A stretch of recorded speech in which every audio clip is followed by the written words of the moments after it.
I'm Tyler Egan, and we're here with TooeleTV. I'm here right now with Claude Parkinson here at the Donna Reed Museum in Grantsville. How long have you been working here at the museum? About 10 years. So just for some history, I mean, it's called the Donna Reed Museum, and who were they?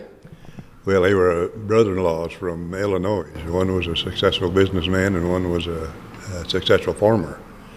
Why they decided to go to California, I have no idea, but they took off for California and they picked up other people as they came across in St. Louis and different than that, and they picked up some at Fort Bridger in Wyoming. That's where they run into Hastings. Oh, okay. And Hastings talked them into taking a shortcut across the desert, and that was in 1846, a year before the Mormon pioneers came through. Okay. And why did they stop here in Grantsville? Well, you're just surmising. It's water, fresh water, and grass for their feed. Yeah, they named it 20 wells because there were so many springs bubbling up all over, and they had plenty of fresh water and plenty of grass. I don't know how long they stayed here. I have no idea. Wow.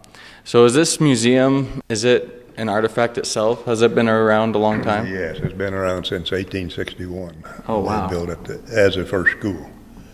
Oh, okay. And just a tidbit, President J. Reuben Clark's father, Joshua Clark, was a first teacher. And President Clark went to school here. Oh. Yeah. Wow. So when you first started working here, you said you didn't know a whole lot about the museum? Well, it used to be up in our high school. Oh, the really? museum was, and then they remodeled the high school and took it out of there, and they took most of it to Salt Lake. These fellows, Jock Franzen and John Clark, are the ones that went out in the 20s and 30s with Charles Kelly and brought most of the stuff back. And they assumed it was Donner. The reason I say assumed is nobody really knows. I mean, there's other trains that went across that left wagons, but the Donners we know left a lot of wagons out there. What's your favorite artifact here? Because I know there's, just looking around, there's so many different things. Yeah, well, that's hard to say what my favorite is. I like the yoke. There is a pretty complete yoke and a big heavy yoke. I surmise them poor old oxen had to pack it along with pulling a wagon and what have you. Looked like they got a lighter one. But anyway, it's lasted for 165 years, too. That's amazing. Yes. Can you tell me anything about that piano back there? I think that's nice. The piano was in the old opera house that we had. They built an opera house there in Grantsville in 1900. Really? Mm-hmm. And the pictures, all we got left is pictures. They tore it down in 57. They deemed it unsafe. And it's been a sore on everybody's side ever since that we didn't still have the opera house. It looked a lot like the Capitol Theater in Salt Lake City, if you can just imagine the two.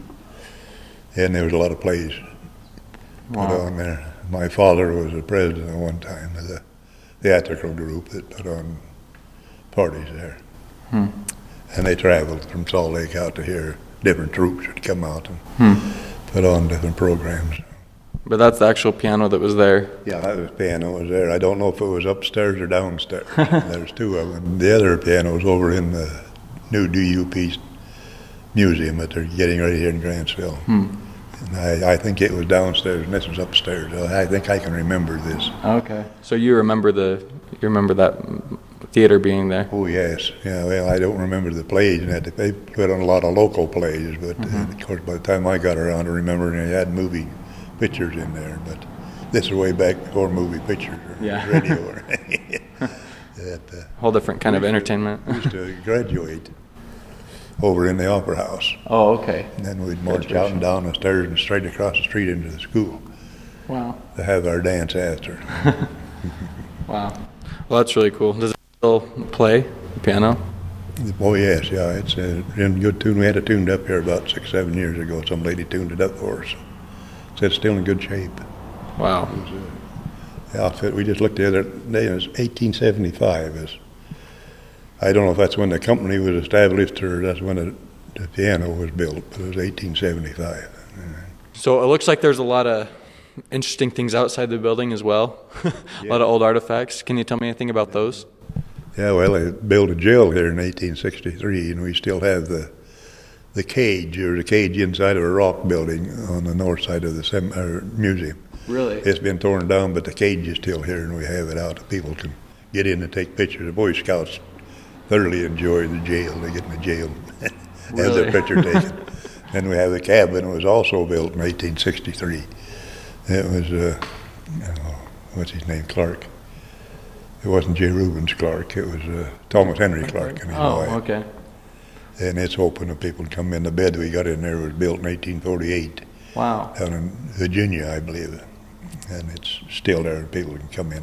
Wow. So this museum is this building is just a small part of the museum, it sounds like. Yeah, and we got the wagons out back, old wagons. Quick question. What are all those books you have over there? Just wondering. Well, they're different books. We got one book there that's the ledger of the butcher shop of the first store in Grantsville. And it has all the ledgers in there from 1879 and 1880, and it's one book we've got. Come visit the Donna Reed Museum. It's here in Grantsville on the corner of Cooley and Clark. Thank you so much. I'm Tyler Egan with TooeleTV.